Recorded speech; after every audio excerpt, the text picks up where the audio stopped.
ভালো সবচেয়ে বিখ্যাত সেন্টার হবে আপনারা জানেন।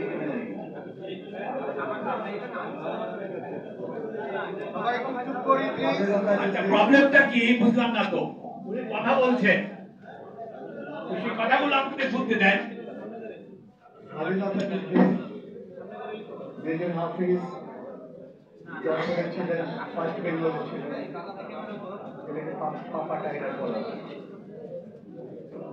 যাই হোক, আজকের অনুষ্ঠানের বিষয়সূচি সেটা না, ওনাকে দেখে আমি আবেগ রাখতে পারলাম না, তাই বলে বললাম।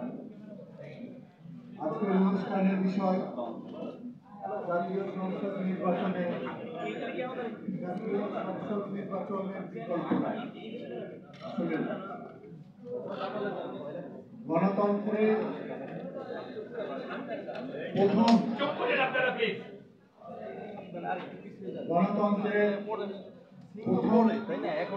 এবং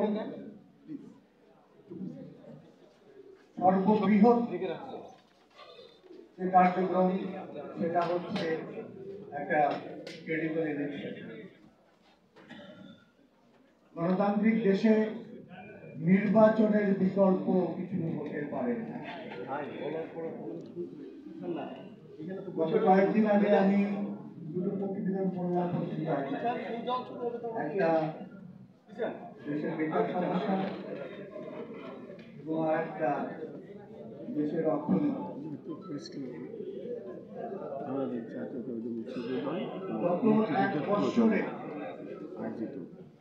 আমাদের দেশে তত্ত্বাবধায়ক সরকার থাকাকালীন অবস্থায় প্রায় 1,60,000 লোক বেকার হয়েছে। মিল ফ্যাক্টরি বন্ধ হয়েছে 353টি, সেখানে বেকার হয়েছে 1,20,000।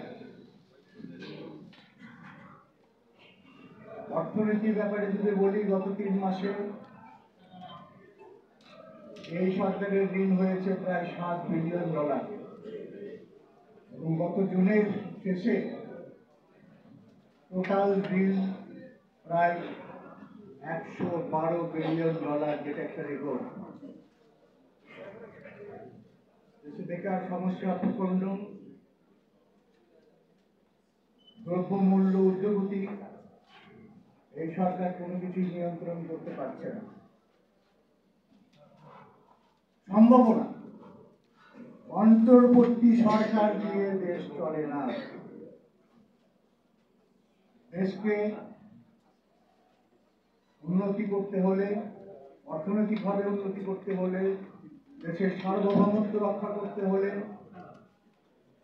একটা রাজনৈতিক সরকারের প্রয়োজন। রাজনৈতিক সরকারে রাজনৈতিক ব্যক্তিবর্গ তাদের রাজনৈতিক অভিজ্ঞতা, প্রজ্ঞা ইত্যাদি দিয়ে দেশকে একটা সুনির্দিষ্ট উন্নয়নের পথে এগিয়ে নিয়ে যেতে পারে, যেটা তত্ত্বাবধায়ক সরকারের দিয়ে কোনোভাবে সম্ভব নয়।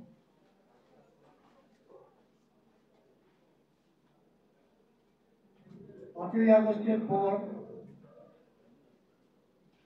এই দেশে আওয়ামী লীগ পন্থী অনেক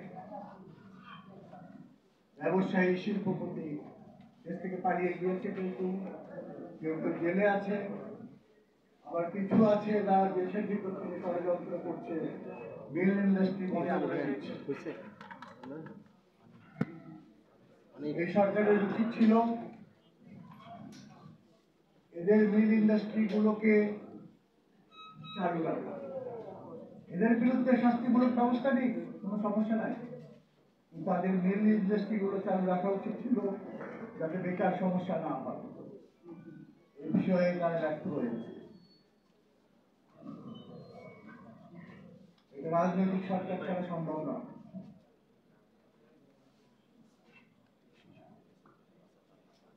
দেশের অর্থনীতির কথা যদি বলেন,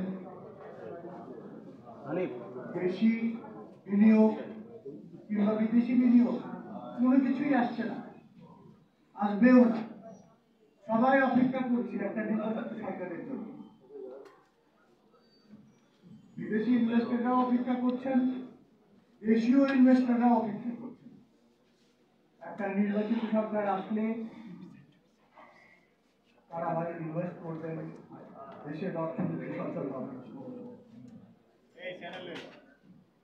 ইতিমধ্যে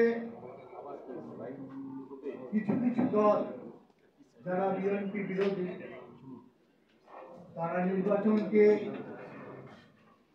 প্রশ্নবিদ্ধ করার জন্য, নির্বাচন যাতে না হয় তার জন্য ষড়যন্ত্রের বেশি। এ ব্যাপারে বাংলাদেশ জাতীয়তাবাদী দলকে আরো সাবধান হতে হবে। এই সরকারকেও আরো কঠোর হতে হবে। নির্বাচনের কোনো বিকল্প নাই। আমি আমার বক্তব্য দীর্ঘায়িত করতে চাই না। সবাই হাফিজ ভাই বললাম, ওনার বক্তব্য শোনার জন্য অধীর আগ্রহে অপেক্ষা করছেন। সবাইকে আসসালামু আলাইকুম। আমি আমার বক্তব্য এখানে শেষ করছি।